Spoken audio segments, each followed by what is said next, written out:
Only child থেকে রাতারাতি joint family join করা, সব কাজিনসদের নাম মনে রাখাটাই তো। চল চল, সবাই এসে গেছে। এত বড় স্টার্টআপের ফাউন্ডারের সাথে বিয়ে হলে অর্ধেক সময় তো ওই ভিডিও কলেই কেটে যাবে। নতুন ঘরবাড়ি, নতুন ফ্যামিলি, নতুন নিয়ম কানুন।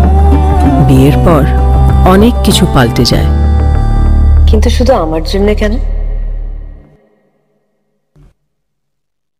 অনুরাধা, জয়, শুভ্র আর ডাকনা এই যে নিজের স্টার্টআপ নিয়ে এত বিজি থাকে, বিয়ের পরে কতটা টাইম বার করতে পারবে জানি না। ভাগ্য ভালো, বিয়ের জন্য টাইম বার করতে পেরেছে। করতে হয়েছে।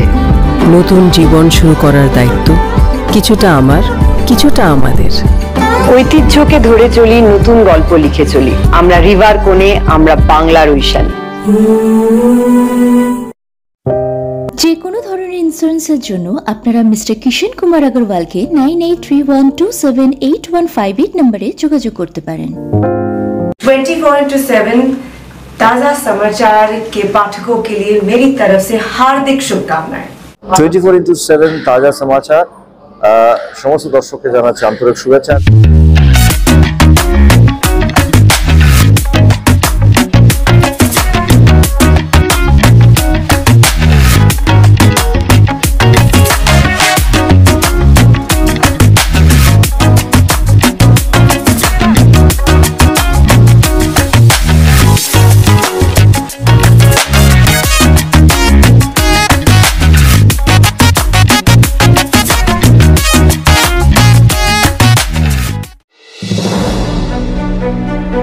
दोस्तों, all India bank officers confederation के वेस्ट बंगाल स्टेट यूनिट की ओर से सोमवार को महानगर स्थित प्रेस क्लब में एक संवाददाता सम्मेलन का आयोजन किया गया। संवाददाता सम्मेलन के दौरान बैंक अधिकारी संघ ने सरकार से 5 डे वर्क वीक की लंबे समय से पेंडिंग मांग को पूरा करने की मांग की है। इसके अलावा उन्होंने कर्मचारियों की कमी को दूर करने के लिए भी सार्वजनिक क्षेत्र के बैंकों में भर्ती करने के लिए दबाव भी बनाया। इस अवसर पर बैंक अधिकारी संघ के वेस्ट बंगाल स्टेट यूनिट के सचिव श्री शुभज्योति चट्टोपाध्याय, संजय रॉय, देवाशीष मुखर्जी, रंगनाथ सानियाल, उज्जवल नारायण साहा सहित कई गण्यमान्य लोग मौजूद थे। तो आइए सुनते हैं मौके पर बातचीत करते हुए शुभज्योति चट्टोपाध्याय ने क्या कहा। ऑल इंडिया बैंक ऑफिसर कन्फेडरेशনের পক্ষ থেকে স্টেট কমিটি, পশ্চিমবঙ্গ রাজ্য কমিটির পক্ষ থেকে আজকে আমরা একটা প্রেস মিট করছি এবং আপনারা জানেন অলরেডি আমরা প্রেস রিলিজ করেছি, যেটা ইতিমধ্যেই আমাদের Mumbai national EC all India bank officer confederation আমরা সিদ্ধান্ত নিয়েছি এই মুহূর্তের অত্যন্ত কিছু গুরুত্বপূর্ণ সমস্যা যেটা ব্যাংকিং ইন্ডাস্ট্রিতে আমরা প্রতিদিন আমরা দেখতে পাচ্ছি, সেগুলো নিয়ে আমরা শীঘ্রই আমরা অলরেডি একটা এজিটেশন স্টার্ট করে দিয়েছি এবং সেগুলো নিয়ে সার্বিকভাবে একটা বড় গণ আন্দোলনের ডাক আমরা দিতে চলেছি। সেই কারণেই আজকের মিটিং, এই প্রেস মিটটা। মূলত যে ইস্যুটা আমাদের কাছে অত্যন্ত গুরুত্বপূর্ণ সেটা হচ্ছে যে রিক্রুটমেন্ট। যেভাবে ব্রাঞ্চগুলোতে লোকের সংখ্যা কমছে যেভাবে, এবং বিভিন্ন ব্রাঞ্চগুলোতে মেসেঞ্জার উঠেই গেছে, একদম মেসেঞ্জারের ক্ষেত্রে কোনো রিক্রুটমেন্ট দীর্ঘদিন ধরে নেই, এবং ক্লারিক্যালের ক্ষেত্রে রিক্রুটমেন্ট কমে যাচ্ছে, অফিসার রিক্রুটমেন্ট কমে যাচ্ছে। পাশাপাশি হচ্ছে সরকার থেকে বিভিন্ন জায়গায় আমরা দেখতে পাচ্ছি, মিডিয়াতে আমরা দেখতে পাচ্ছি, পার্লামেন্টে ঘোষণা করা হচ্ছে যে নতুন শাখা খোলার ব্যাপারে একটা তারা চিন্তা ভাবনা করছেন, কিন্তু এই যে এবং পাশাপাশি হচ্ছে বিভিন্ন ধরনের যে সরকারের যে সমস্ত জনমুখী প্রকল্পগুলো সরকার গ্রহণ করছেন, রাজ্য সরকার বলুন বা কেন্দ্রীয় সরকার বলুন, যেগুলো ব্যাংকের মাধ্যমে সাধারণ মানুষের কাছে পৌঁছে যাচ্ছে, সেইগুলোও কিন্তু ঠিকমতো ভাবে আমাদের লোকেরা দিতে পারছে না, সার্ভিস দিতে পারছে না। মানুষের চাহিদা ব্যাংকের প্রতি দিন দিন বাড়ছে, উত্তরোত্তর বাড়ছে, কিন্তু আমাদের লোকের সংখ্যা কমে যাচ্ছে এবং সে কারণেই আমরা রিক্রুটমেন্টের কথা বলছি।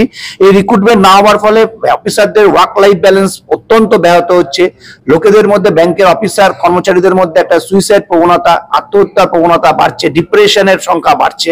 সুতরাং সামূহিকভাবে আমরা ব্যাংকিং ইন্ডাস্ট্রিতে আমরা ইমিডিয়েট রিক্রুটমেন্টের একটা যেমন আমাদের দাবি, পাশাপাশি হচ্ছে 5 ডেজ ব্যাংকিং। আপনারা জানেন যে চুক্তিতে লেখা থাকা সত্ত্বেও গত লাস্ট যে চুক্তি হয়েছে আইবিএর সঙ্গে ব্যাংক ইউনিয়নগুলোর সাথে, ইউএফবির সাথে, বিভিন্ন ব্যাংকের যে সমস্ত ইউনিয়নগুলোর সাথে যে চুক্তি হয়েছিল, সেই চুক্তিতে লেখা থাকা সত্ত্বেও, এগ্রিমেন্টে থাকা সত্ত্বেও 5 ডেজ ব্যাংকিং এখনো পর্যন্ত ব্যাংকিং ইন্ডাস্ট্রিতে চালু হয়নি। যখন পৃথিবীর উন্নত দেশগুলো 4 ডেজ ব্যাংকিং চালু করে দিচ্ছে, 4 ডেজ উইক চালু করে দিচ্ছে, সেই সময় আমাদের দেশে এখনো পর্যন্ত 5 ডেজ ব্যাংকিং হয়নি। কিন্তু তা সত্ত্বেও আমরা দেখতে পাচ্ছি বিভিন্ন সংস্থা, বিশেষ করে LIC-তে যখন 5 ডেজ উইক অলরেডি চালু হয়ে গেছে, আমাদের ক্ষেত্রে 5 দিনের সপ্তাহ এখনো পর্যন্ত চালু করা হয়নি। এটা নিয়েও আমাদের একটা সরকারকে আমাদের একটা বার্তা দেওয়ার আমরা প্রয়োজন মনে করছি। পাশাপাশি হচ্ছে যে অ্যাসাল্ট অফিসারদের ওপর যেভাবে হচ্ছে আক্রমণ নেমে আসছে বিভিন্ন জায়গায়, সে মহারাষ্ট্র বলুন বা আমাদের পশ্চিমবঙ্গ বলুন, প্রত্যেকটা জায়গায় কিন্তু ব্যাংকের অফিসারদের ওপর, ব্যাংকের কর্মচারীদের ওপর একটা কিন্তু বিভিন্নভাবে কিন্তু একটা আক্রমণ, কাস্টমারদের থেকে বলা যেতে পারে বিভিন্নভাবে এই আক্রমণ কিন্তু নেমে আসছে। এই আক্রমণটাও কিন্তু আমাদের লোকেরা প্রতিহত করতে পারছেন অনেক জায়গায়, কেননা মানুষের চাহিদা হয়তো এমন একটা চাহিদা তারা করছেন, সেই চাহিদাটা মেটানোর ক্ষমতা আমার ব্যাংকের অফিসারদের সেই মুহূর্তে নেই। সেই কারণেও কিন্তু আমাদের একটা অন্যতম একটা এজেন্ডা আছে।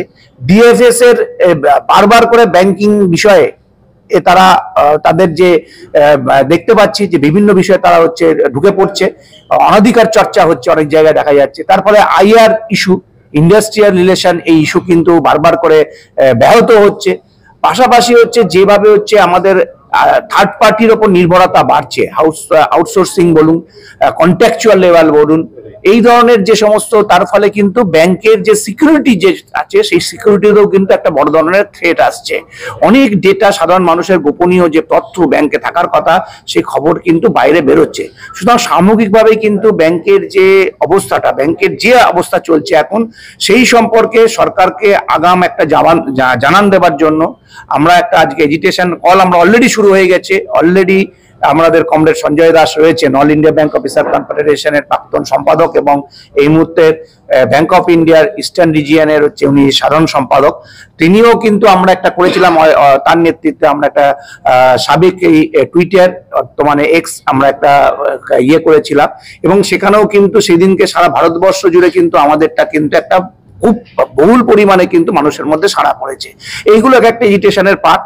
আমরা পরবর্তীকালে বিভিন্ন জায়গায়, আমরা কলকাতার বুকে বড় ধর্ণা আমরা দেব, যদি আগামী দিনে যদি সরকারের টনক না নড়ে, এবং যেটা সাধারণ মানুষকে নিয়ে যে লড়াই, সাধারণ মানুষের যে নিরাপত্তার লড়াই, অর্থনৈতিক নিরাপত্তার লড়াই, সেই অর্থনৈতিক নিরাপত্তার লড়াইয়ের ক্ষেত্রে যদি সরকারের সদর্থক ভূমিকা আমরা না দেখি, তাহলে আগামী দিনে আমরা ধর্মঘটের পথে যেতে বাধ্য হব। ब्यूरो रिपोर्ट 24/7 ताज़ा समाचार। Exclusive jewellery collection DTC London द्वारा best showroom award winner RR Agarwal jewellers, Kolkata Jaipur के बाद अब रौरकेला में भी RR अग्रवाल ज्वेलर्स, रिश्ता भरोसे का। নমস্কার, আমি ঋতুপর্ণা সেনগুপ্তা। 24/7 তাজা সমাচারের জন্য রইল আমার অনেক অনেক শুভেচ্ছা, ভালোবাসা। All the best.